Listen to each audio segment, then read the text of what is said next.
ಗದಗ ನಗರದ ವಿಜಯ ಸಂಕಲ್ಪ ಯಾತ್ರೆಯಲ್ಲಿ ಭಾಗವಹಿಸಿದ್ದ ಕಾರ್ಯಕರ್ತರಿಗೆ ಪೆಟ್ರೋಲ್ ಆಫರ್ ಬೈಕ್ ರ್ಯಾಲಿಯಲ್ಲಿ ಭಾಗಿಯಾಗೋ ಕಾರ್ಯಕರ್ತರಿಗೆ ಪೆಟ್ರೋಲ್ ಫ್ರೀ ಆಗಿ ಹಾಕಿಸಲಾಯಿತು. ಪೆಟ್ರೋಲ್ ಹಾಕಿಸಿಕೊಳ್ಳೋಕೆ ಚೀಟಿ ಹಿಡಿದು ಕಾರ್ಯಕರ್ತರು ನಿಂತಿದ್ದು ಈ ವೇಳೆ ನೂಕು ನುಗ್ಗಲು ಉಂಟಾಗಿತ್ತು. ಗೊತ್ತು ಆಸ್ಪತ್ರೆಯಲ್ಲಿರುವಂಥ ರೋಗಿಗಳಿಗೆ ಆಜಾನ್ ಹೋಗೋದ್ರಿಂದ ಏನು ತೊಂದರೆ ಆಗ್ತದೆ ಅಂತ ಅವ್ರಿಗೆ ಗೊತ್ತು. ಇವರೇನೋ ಈ ರೀತಿ ಮಾಡ್ಕೊಂಡು ಕೂತ್ಕೊಂಡ್ಬಿಟ್ಟಿದ್ದಾರೆ ಅಂತ ಅಂದ್ಕೊಂಡು ನಾನು ಇರೋದು ಬಹಿರಂಗವಾಗಿ ಹೇಳೋದಕ್ಕೆ ನಾನು ಹಿಂದೆ ಮುಂದೆ ನೋಡಲ್ಲ. ನಾನು ಅದಕ್ಕೋಸ್ಕರ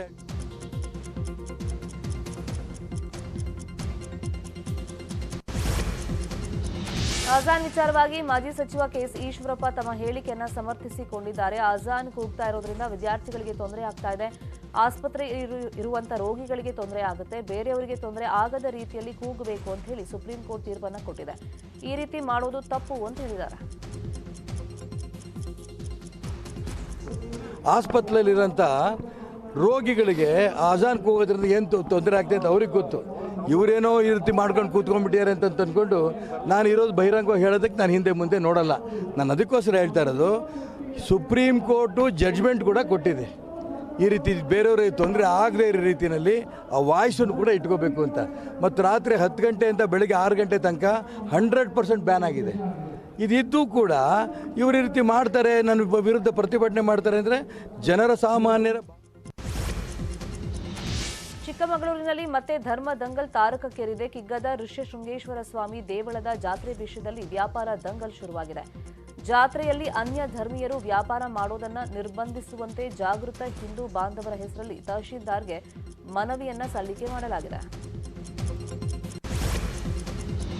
ದಕ್ಷಿಣ ಕನ್ನಡ ಜಿಲ್ಲೆಯಲ್ಲಿ ಮತ್ತೆ ಮಳಲಿ ಮಂದಿರ ಮಸೀದಿ ವಿವಾದ ತಾರಕಕ್ಕೇರಿದೆ. ಹಿಂದೂ ಸಂಘಟನೆಗಳು ತಾಂಬೂಲ ಪ್ರಶ್ನ ಚಿಂತನೆಯಂತೆ ಗಣಯಾಗವನ್ನ ಮಾಡಿವೆ. ಮಳಲಿಯ ರಾಮಾಂಜನೇಯ ಭಜನಾ ಮಂದಿರದಲ್ಲಿ ಹಿಂದೂ ಸಂಘಟನೆಗಳು ಪೂಜೆಯನ್ನ ನೆರವೇರಿಸಿವೆ. ಮತ್ತು ಹಿಂದೆ ನಡೆದಂಥ ತಾಂಬೂಲ ಪ್ರಶ್ನೆಯ ಮುಂದುವರೆದ ಭಾಗವಾಗಿ ಅಲ್ಲಿ ಸಾಗ ಗಣಯಾಗ ಮಾಡಬೇಕು ಅನ್ನುವಂಥ ಒಂದು ಸೂಚನೆ ಬಂದ ಕಾರಣಕ್ಕಾಗಿ ಇವತ್ತಲ್ಲಿ ಮಾಡಿರ್ತಾರೆ. ಸರಿಯಾದ ಅದರ ಎಷ್ಟು ದಿನದಲ್ಲಿ ಅಂತ ನನಗೆ ಮಾಹಿತಿ ಇಲ್ಲ, ಆದರೆ ಆ ಸಮಯದಲ್ಲಿ ಇಲ್ಲಿ ಒಂದು ಗಣ ಹೋಮ ಯಾಗ ಆಗಬೇಕು, ಲೋಕ ಕಲ್ಯಾಣಕ್ಕಾಗಿ ಮತ್ತು ಪರಿಸರದಲ್ಲಿ ಶಾಂತಿ ಸುವ್ಯವಸ್ಥೆ ಇರಬೇಕು ಅನ್ನುವಂಥ ಕಾರಣಕ್ಕಾಗಿ ಆ ಒಂದು ಗಣಯಾಗವನ್ನು ಮಾಡಿರ್ತಾರೆ. ಹಿಂದೂಗಳ ಜೊತೆ ವ್ಯವಹಾರ ಮಾಡಿ ಹಿಂದೂಗಳಿಗೆ ಮಾತ್ರ ಬಾಡಿಗೆ ಕೊಡಿ, ಅನ್ಯ ಧರ್ಮೀಯರ ಜೊತೆ ವ್ಯವಹಾರ ಮಾಡಬೇಡಿ ಅಂತ ನೆಲಮಂಗಲದಲ್ಲಿ ಶ್ರೀರಾಮ್ ಸೇನೆ ಮುಖ್ಯಸ್ಥ ಪ್ರಮೋದ್ ಮುತಾಲಿಕ್ ಹೇಳಿದ್ದಾರೆ. ಸ್ವದೇಶಿ ವಸ್ತುಗಳನ್ನೇ ಖರೀದಿ ಮಾಡುತ್ತೇವೆ, ಚೀನಾ ವಸ್ತುಗಳನ್ನ ಖರೀದಿ ಮಾಡಬೇಡಿ. ಚೀನಾ ವಸ್ತುಗಳು ನಮಗೆ ಪಾಕಿಸ್ತಾನಕ್ಕಿಂತ ಡೇಂಜರಸ್ ಚೀನಾ ಅಂತ ನೆನಪಿಟ್ಕೊಳ್ಳಿ. ನಿನ್ನೆ ತುಮಕೂರಲ್ಲಿ ಸಿಎಂ ಬಿಜೆಪಿ ವಿಜಯ ಸಂಕಲ್ಪ ಯಾತ್ರೆಯಲ್ಲಿ ಪಾಲ್ಗೊಂಡಿದ್ದರು. ಬಸವರಾಜ ಬೊಮ್ಮಾಯಿ ತೆರಳಿದ ಬಳಿಕ ಪುಟ್ಟಲಕ್ಷ್ಮಿ ಎಂಬ ಮಹಿಳೆ ಹೈ ಡ್ರಾಮಾ ಮಾಡಿದ್ದಾರೆ. ನಾನು ಸಿಎಂವರೆಗೂ ಹೋಗಿ ಬಂದಿದ್ದೀನಿ, ನನಗೆ ಟಿಕೆಟ್ ಬೇಕು, ಬಿಜೆಪಿ ಟಿಕೆಟ್ ನೀಡುವಂತೆ ಹೈ ಡ್ರಾಮಾ ನಡೆಸಿದ್ದಾರೆ. ಅಲ್ಲದೆ ನೆರೆದಿದ್ದ ಪೊಲೀಸರು ಹಾಗೂ ಸ್ಥಳೀಯರ ಮೇಲೆ ಮಹಿಳೆ ಎಗರಾಡಿದ್ದಾರೆ.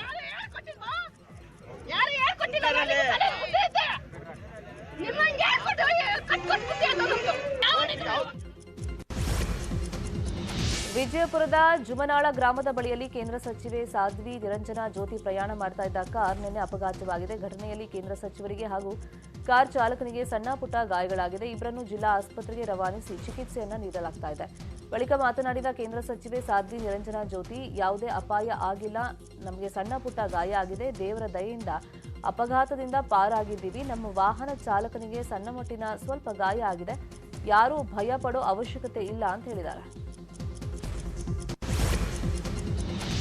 ಬಿಎಂಟಿಸಿ ಬಸ್ಗಳನ್ನು ಚಿಕ್ಕಬಳ್ಳಾಪುರಕ್ಕೆ ವಿಸ್ತರಿಸುವಂತೆ ಜಿಲ್ಲೆಯ ಜನತೆ ಬೇಡಿಕೆ ಇಟ್ಟಿದ್ದು. ಬಹು ನಿರೀಕ್ಷಿತ ಬೇಡಿಕೆಯಂತೆ ಬಿಎಂಟಿಸಿ ಕಾರ್ಯವ್ಯಾಪ್ತಿಯನ್ನು ವಿಸ್ತರಿಸುವ ಬಗ್ಗೆ ಬಿಎಂಟಿಸಿ ಸಂಸ್ಥೆ ಆದೇಶವನ್ನು ಹೊರಡಿಸಿದೆ. ಪ್ರಾಯೋಗಿಕವಾಗಿ 2 ಎಸಿ ಬಸ್ಗಳು ಬೆಂಗಳೂರು ಚಿಕ್ಕಬಳ್ಳಾಪುರ ಮಾರ್ಗದಲ್ಲಿ ಸಂಚಾರವನ್ನು ನಡೆಸಲಿವೆ. ರೈತರು, ವಿದ್ಯಾರ್ಥಿಗಳು, ಸಣ್ಣ ವ್ಯಾಪಾರಸ್ಥರು, ಉದ್ಯೋಗಿಗಳು ಸೇರಿದಂತೆ ದಿನನಿತ್ಯ ಬೆಂಗಳೂರಿಗೆ ಓಡಾಡುವಂತ ಜನರಿಗೆ ಇದರಿಂದ ಅನುಕೂಲವಾಗಲಿದೆ. ಜಿಲ್ಲಾಡಳಿತ ಮೂಲ ಸೌಕರ್ಯ ನೀಡದಂತ ಹಿನ್ನೆಲೆಯಲ್ಲಿ ರಾಮನಗರ ತಾಲೂಕಿನ ರಾಂಪುರ ದೊಡ್ಡಿ, ಗೋಪಾಲಪುರ ಗ್ರಾಮಸ್ಥರು ಚುನಾವಣಾ ಬಹಿಷ್ಕಾರವನ್ನು ಮಾಡಿದ್ದಾರೆ. ಸೂಕ್ತ ರಸ್ತೆ ಕಲ್ಪಿಸದ ಜನಪ್ರತಿನಿಧಿಗಳ ವಿರುದ್ಧ ಪ್ರತಿಭಟನೆಯನ್ನು ನಡೆಸಿದ್ದಾರೆ. ಓಟ್ ಕೇಳೋಕೆ ಬಿಜೆಪಿ, ಕಾಂಗ್ರೆಸ್ ಹಾಗೂ ಜೆಡಿಎಸ್ನವರು ಬಂದ್ರೆ ಗ್ರಾಮದ ಒಳಗೆ ಸೇರಿಸಲ್ಲ ಅಂತ ಹೇಳಿದ್ದಾರೆ.